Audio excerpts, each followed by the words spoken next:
Olá, muito bem-vindos a mais um Estar Bem, sempre aqui pelo Pou Streaming. E lembrando que agora nós estamos em novo horário, sempre aos domingos, às 20 horas e 30 minutos. Nós estamos no ar para Sicredi Origens RS. Nesse fim de ano, Sicredi celebra mais do que resultados, celebra gente, encontros, laços e cuidado. Uma cooperativa que acredita que cooperar faz parte da nossa natureza e que sabe que quando todos juntam as forças, o impacto é maior. Sicredi é ter com quem contar. E também para a Clínica Dr. Gilberto Nunes, Cardiologia Intervencionista. Nós temos o apoio de Shopping Total presente a todo momento, há mais de 20 anos. Home 7200, sofisticação, originalidade, tudo para a sua casa. E Ambientalize, tem ambientes inesquecíveis para o seu evento. Vocês podem nos assistir ao vivo pelo nosso canal do YouTube, pelo canal 160 da Soul TV, pelo canal 15 RBTV para Serra Gaúcha e também nos nossos aplicativos próprios que estão disponíveis para todas as TVs, para o Android, iOS, para celulares e tablets e também no sistema Roku. Bom, hoje eu estou recebendo o Dr. Gilberto Nunes, cardiologista intervencionista. Seja muito bem-vindo, doutor, mais uma vez aqui com a gente. Obrigado, uma boa Vanessa. noite. Boa noite, tudo bom? Tudo bem. Bom, doutor Gilberto, a cardiologia é uma área que ela vem evoluindo significativamente ao longo dos anos, né? E eu acho que esse ano também não foi diferente, né? Tiveram vários avanços. Exatamente. O que mais, assim, se destacou nesse ano de 2025?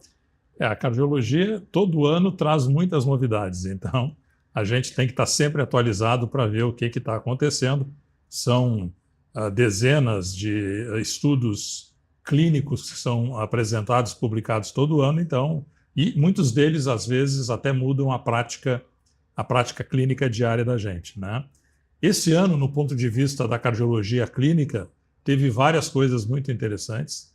Talvez as duas informações, os dois documentos mais impactantes nesse ano foram as novas diretrizes de hipertensão arterial e de dislipidemia, ou seja, do colesterol e suas frações. Então, essas diretrizes, na realidade, capturaram todas as novas informações dos últimos estudos clínicos e fizeram uma mudança importante em relação aos níveis, tanto de colesterol quanto de pressão arterial, que a gente precisa se preocupar e, consequentemente, iniciar tratamento. Então, se a gente começar, por exemplo, pela diretriz do colesterol, a diretriz anterior ela tolerava níveis de colesterol, e quando a gente fala em colesterol para risco cardiovascular, a gente está falando da fração ruim do colesterol, o chamado LDL colesterol, que é justamente o colesterol que se deposita na parede das artérias. Então, a diretriz antiga considerava razoável que os níveis do LDL colesterol fossem até 130 miligramas por decilitro. Essa diretriz recente, de 2025, mudou totalmente esse panorama. Então, o ponto de corte agora são 116 miligramas por decilitro de LDL colesterol. Então, se os níveis que, por exemplo, de uma pessoa estão em 120 miligramas por decilitro, que na diretriz anterior estava ok, nessa diretriz a recomendação é iniciar mudanças de estilo de vida, alterar a dieta, fazer atividade física, cessar o fumo, rever a parte dietética toda, e é dado um período de aproximadamente 6 meses para ver o efeito dessas mudanças de estilo de vida e se medir novamente o LDL colesterol. Se ele ainda persistir acima de 116, a gente vai ter indicação de iniciar medicamento para prevenção primária, ou seja, para quem nunca teve nenhum evento cardiovascular. Tá? Então, isso é uma grande mudança e que vai fazer com que um número maior de pacientes precise tomar essas medicações, sim, as chamadas estatinas. Mas não adianta, como é importante o que o senhor falou, né? Se tenta primeiro uma mudança do estilo de vida antes de começar com uma medicação, né? Sim. Então, sempre, para a nossa saúde cardiológica, a gente tem que ter os nossos cuidados com dieta, claro, atividade física, né? E em questão da hipertensão arterial, teve uma mudança também bem significativa, né? Teve uma mudança significativa. Os níveis considerados normais também mudaram, né?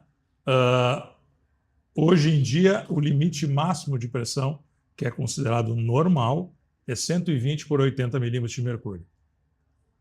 Então, aquela faixa entre 120 e 130 milímetros de mercúrio da pressão máxima, chamada sistólica, e de 80 a 90 milímetros de mercúrio da pressão diastólica, e já é considerado, numa nova definição, pressão alta.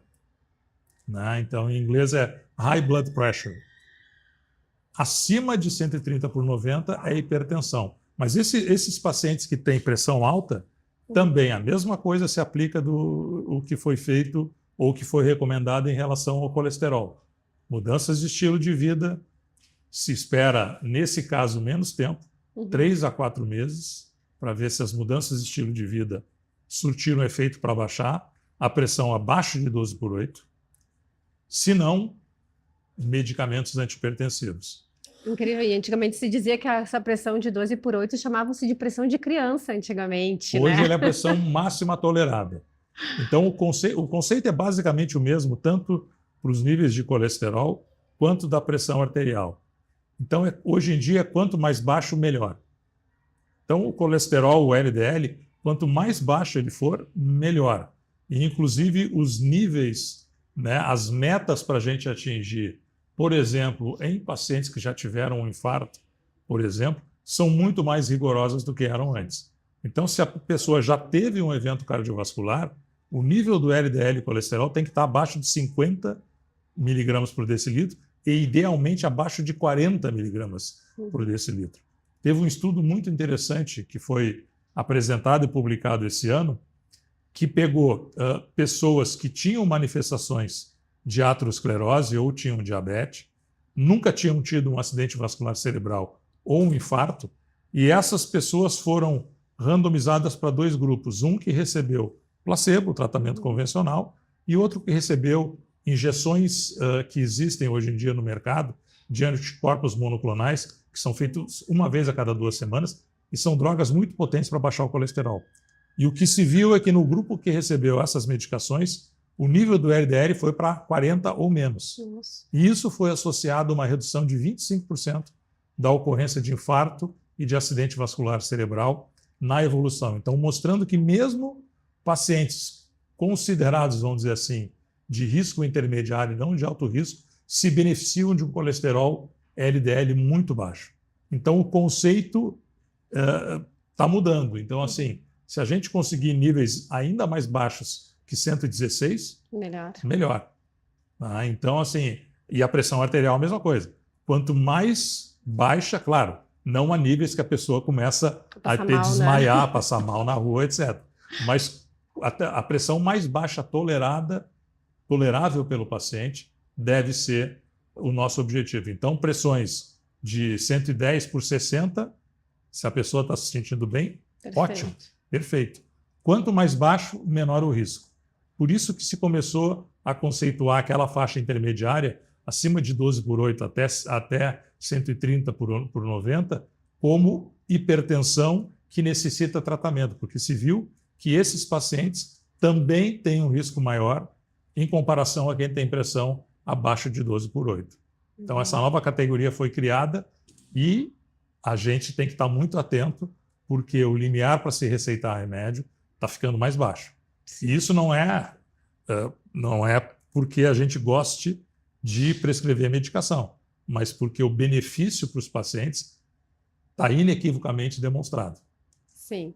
E em questão assim do diagnóstico, né, das doenças cardíacas, também os exames vão evoluindo, né? E dentro deles, a gente sempre, quando ouve falar muito do cateterismo, a gente já pensa numa cirurgia, num procedimento cirúrgico. E o cateterismo não é bem isso, né, doutor? Não, o cateterismo não é uma cirurgia. Em primeiro lugar, o cateterismo é um exame diagnóstico, certo? É um exame diagnóstico invasivo, e ele é chamado de invasivo por quê? Porque ele envolve a punção de uma artéria, que geralmente é no punho, em algumas situações pode-se fazer pela virilha, e que se faz um diagnóstico da presença ou não de obstruções das artérias coronárias. Tá? Ele é um exame muito importante, porque ele é o exame definitivo, é o exame que define com clareza se a pessoa tem obstruções coronárias, se não tem, se elas são graves, que requerem um tratamento específico, eventualmente colocação de stents ou mesmo cirurgia de ponte de safena, enquanto que os outros exames, chamados não invasivos, como o teste ergométrico, a cintilografia do miocárdio, a própria ressonância magnética cardíaca, são exames indiretos e que levantam uma suspeita. E essa suspeita, para ser confirmada, é preciso recorrer ao cateterismo cardíaco. Então, não há razão para ter medo do cateterismo cardíaco, né? É um exame extremamente seguro, a recuperação é extremamente rápida, a pessoa fica 3 a 4 horas no hospital, depois é liberada para casa. E o que é mais importante, define com clareza a situação clínica e se há necessidade de se evoluir para um tratamento mais específico ou se a manutenção das medicações é o suficiente naquele caso. Isso é importante frisar, né? Porque às vezes a palavra cateterismo assusta ainda, infelizmente, sim, né? As pessoas. Infelizmente, sim. E uma outra coisa, né, que a gente conversou em um dos programas que eu achei muito interessante, a utilização da inteligência artificial na cardiologia, ela vem ajudando muito a prática clínica, né? Ela tem entrado cada vez mais, né, nos ajudando no diagnóstico de doenças. Então, existem já estudos mostrando que, por exemplo, quando existe uma suspeita de infarto agudo do miocárdio, o uso da inteligência artificial aumenta em muito a detecção de infarto. Então, às vezes, quando é interpretado, mesmo por um cardiologista, ele pode ficar em dúvida se aquelas alterações correspondem ou não ao infarto. E se viu que, acrescentando a inteligência artificial a essa análise do cardiologista, aumenta a acurácia. Se faz diagnósticos, em alguns casos, que passariam desapercebidos. E isso é muito importante porque a gente sabe, já conversamos sobre isso, quanto mais rápido a gente desobstrui a artéria que está causando o infarto, menos dano para o coração e melhor a evolução do paciente, né? E não é só na análise do eletrocardiograma, na análise de exames de imagem, como tomografia, ressonância, a inteligência artificial tem refinado o diagnóstico, né? Então, alterações muito sutis que às vezes podem passar batido, ela consegue fazer o diagnóstico e nos ajuda a gente acertar mais quando interpreta um exame, quer seja de imagem ou mesmo o simples eletrocardiograma. Isso é imprescindível, né? Hoje em dia, para determinar um diagnóstico, né? Porque quanto mais acurado o diagnóstico, mais adequado vai ser o tratamento estabelecido, né? Com certeza. E em questão, assim, que muito se ouve falar em questão de prevenção, existe algum tipo de vacina que influencia a nossa saúde ou faz alguma proteção da saúde cardiovascular que seja indicada? Então, essa é uma pergunta super interessante e super importante. Saiu esse ano um consenso europeu avaliando todos os dados de estudos clínicos sobre vacina da gripe, da influenza, vacina da Covid e de outros vírus respiratórios. E a conclusão foi inequívoca. A vacinação protege as pessoas de eventos cardiovasculares, infarto e acidente vascular cerebral. Então, a recomendação da Sociedade Europeia de Cardiologia é que a gente encare a vacinação como uma estratégia de prevenção, como o controle da pressão arterial, como o controle do colesterol e como o controle do tabagismo. Então, para tu ver a importância e o impacto que a vacinação tem, além, claro, de prevenir as próprias doenças, né, para as quais ela foi desenhada, mas previne a ocorrência de eventos cardiovasculares. Isso é muito importante e vai fazer com que os cardiologistas cada vez mais questionem os seus pacientes se eles estão com a sua vacinação em dia ou não, e se não estiverem, vai haver uma forte recomendação de que eles se vacinem, porque isso é uma estratégia tão importante quanto o controle dos outros fatores de risco que já são plenamente conhecidos de todo mundo. Isso é importante, né, frisar, porque infelizmente a gente teve a epidemia, uma pandemia, né, do Covid, e teve uma procura muito grande para vacina, para fazer a vacinação, né, e depois se perdeu nos últimos tempos, né, a constância de refazer as suas doses, né? Então é importante não só essa, mas toda a grade necessária, digamos assim, de vacinação. É importante a gente ressaltar isso, porque houve muitas notícias falsas, né, associando a vacinação a problemas sérios de saúde, e isso não é verdade. As vacinas são absolutamente seguras, porque elas só são liberadas para uso populacional depois de serem extensivamente testadas, né, em relação tanto à eficácia quanto à segurança, Então, não há nenhuma razão para se deixar de vacinar. Essas notícias falsas atrapalham, fez com que muita gente deixasse de fazer a sua vacina, inclusive de vacinar os seus filhos. A gente viu recentemente, não só no Brasil, mas em outros países, surtos de sarampo, de coqueluche, que estava completamente erradicado, né? Cachumba. Então, assim, é uma coisa enlouquecedora o que a má informação, a informação falsa, pode causar de malefício para a saúde da gente. Então, que fique bem claro, vacinação contra a gripe e Covid, além dos benefícios naturais de a pessoa não desenvolver a doença, protege o seu coração. Então, não esqueça disso. Com certeza. E uma notícia que me chamou muito a atenção, que eu vou lhe perguntar, é um tratamento para miocardiopatia hipertrófica, né? Que Isso. estão usando uma cola chamada Onyx. Como é que funciona isso? Então, essa é uma contribuição do Brasil no tratamento dessa doença. Quem desenvolveu esse método é um colega do Mato Grosso, de Cuiabá, o Dr. Sidney Munhoz, que ele pegou essa cola chamada Onyx, era usada há muito tempo pelos neuroradiologistas para fazer embolização de aneurisma cerebral. Tá? Para tratamento da miocardiopatia hipertrófica, o tratamento por catéter padrão era a injeção de álcool absoluto nas artérias que irrigam a região hipertrofiada do coração, para causar um infarto controlado e, consequentemente, aliviar, fazer com que essa parede fique mais fina e aliviar a obstrução que essa hipertrofia causa à ejeção de sangue pelo coração. O problema do álcool absoluto é que ele é absolutamente tóxico, né? Ele está associado a complicações que podem ocorrer durante o procedimento, que é um bloqueio do sistema de condução cardíaco, às vezes necessitando, em até 20% dos casos, de implantar um marca-passo, casos de perfuração cardíaca também.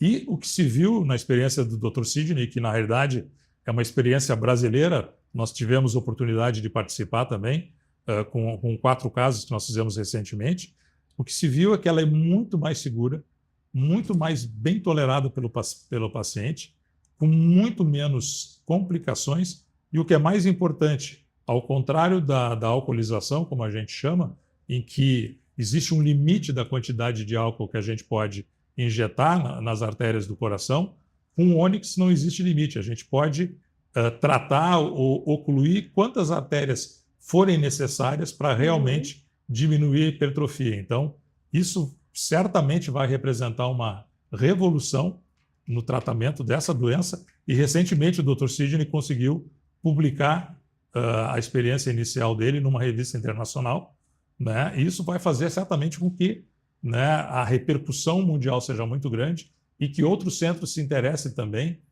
em aplicar essa nova técnica e a gente possa construir em conjunto um grande estudo comparativo, por exemplo, entre o álcool e a embolização com Onyx, que, dependendo dos resultados, a nossa expectativa é que seja um estudo favorável ao Onyx, pode mudar a recomendação, né, de maneira total. A gente abandonar o álcool e tratar esses casos apenas com Onyx. É incrível, né? Como a gente vem falando, tivemos várias mudanças e graças a Deus a medicina está sempre evoluindo e na área da cardiologia também segue esse ritmo. E é bacana a gente ver que o Brasil está colaborando com isso também. Exatamente, exatamente, que é muito importante, né, o desenvolvimento. E eu vou lhe perguntar, se muito questão, a gente fala muito da saúde cardiovascular, em questão de prevenção e do tratamento, né? Quais são o que o senhor indica, assim, as principais estratégias para a gente prevenir, controlar o colesterol alto, a hipertensão? São aquelas coisas que todo mundo sabe que tem que fazer e que a gente, por preguiça ou por relaxamento, ou por achar que não vai acontecer com a gente acaba não fazendo. Que é ter uma dieta equilibrada, né, com verduras, com legumes, com oleaginosas, não abusar do consumo de proteína animal, ter uma dieta variada e sem excesso de carboidrato, que é outro vilão terrível também, que além de aumentar o peso, aumenta também a ocorrência de diabetes e de problemas cardiovasculares também. Então, é ter uma dieta saudável, se exercitar de maneira regular. E quando eu falo de exercício regular, não precisa ir para a academia virar atleta. São coisas simples como fazer caminhadas de 50, 60 minutos, 4, 5 vezes por semana. Já tem estudos demonstrando que isso é o suficiente para proteger o nosso coração. E outras coisas também que são básicas, por exemplo, que é parar de fumar. Né? Quer dizer, não ter o hábito do tabagismo e, se tiver, tentar parar, procurar auxílio para poder parar. Isso se aplica a todo mundo, certo? Independentemente da história familiar, da predisposição ou da presença de alguma doença como hipertensão, por exemplo. Evidentemente que quem tem um histórico na família de parentes de primeiro grau com problemas como infarto, acidente vascular cerebral, numa idade precoce, 40 anos, 50 anos, esses pacientes, além desses cuidados, a recomendação é que eles façam periodicamente uma avaliação cardiológica.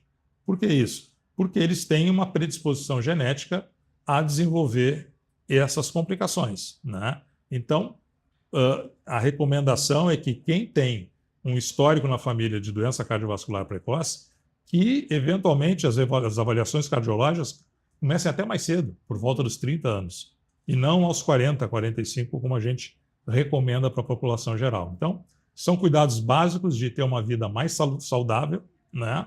E também procurar o cardiologista para fazer uma revisão, especialmente se existe uma história familiar importante. Porque muitas dessas doenças, como a hipertensão, por exemplo, o colesterol alto, não causam sintoma. Então, a gente detecta através do exame clínico, no caso da pressão arterial, ou exames de laboratório simples, como no caso do colesterol. E são doenças que elas podem ser bem controladas, né? Com uma alimentação, a medicação correta, né? Sim. Não tem por que chegar num extremo de correr um risco, né? Infelizmente, de ter um infarto, um acidente vascular, né? Então, sem dúvida. O básico, realmente, como o senhor falou, bem feito, já é o E nós temos indispensável medicações extremamente eficazes, tanto para a hipertensão quanto para o controle do colesterol. São medicações bem toleradas, com um risco de efeitos colaterais extremamente baixo e que são muito eficazes em controle desses dois fatores de risco, que são dos mais importantes, né?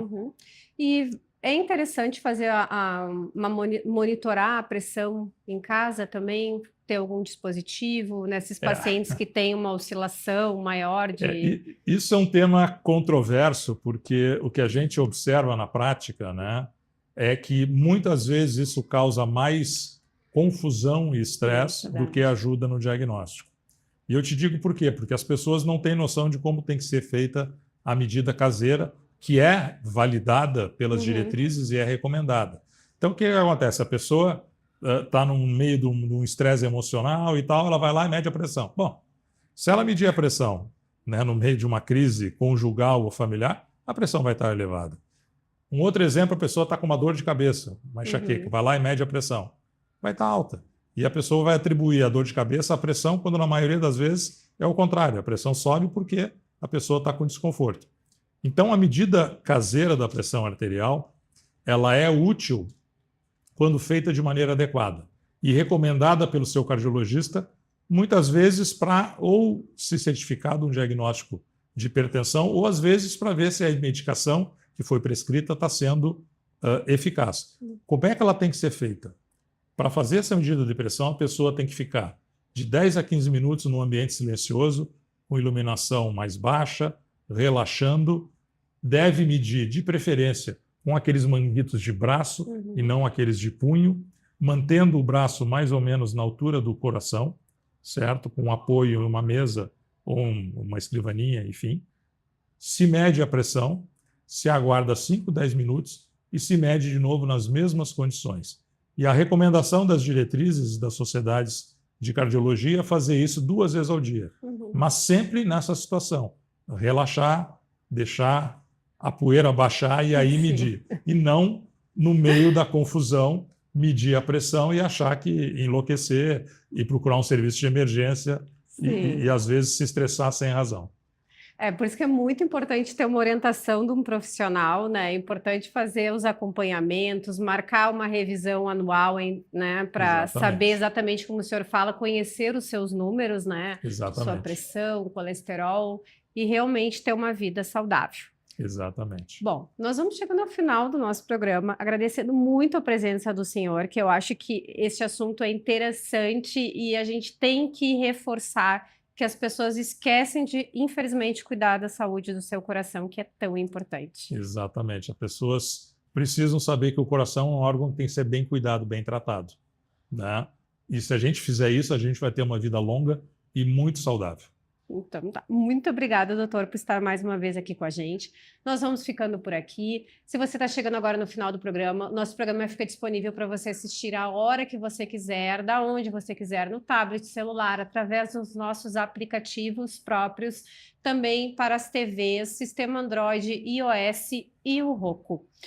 Bom, nós temos o apoio de Sicredi Origens RS. Cooperar e estar no jeito do Sicredi olhar para o mundo, de cuidar e crescer junto. Uma cooperativa que acredita que as relações transformam realidades, com desenvolvimento, proximidade e confiança. Nesse fim de ano, o Sicredi segue ao seu lado, pronto para um novo ciclo de conquistas. Cooperar faz parte da nossa natureza. Sicredi é ter com quem contar.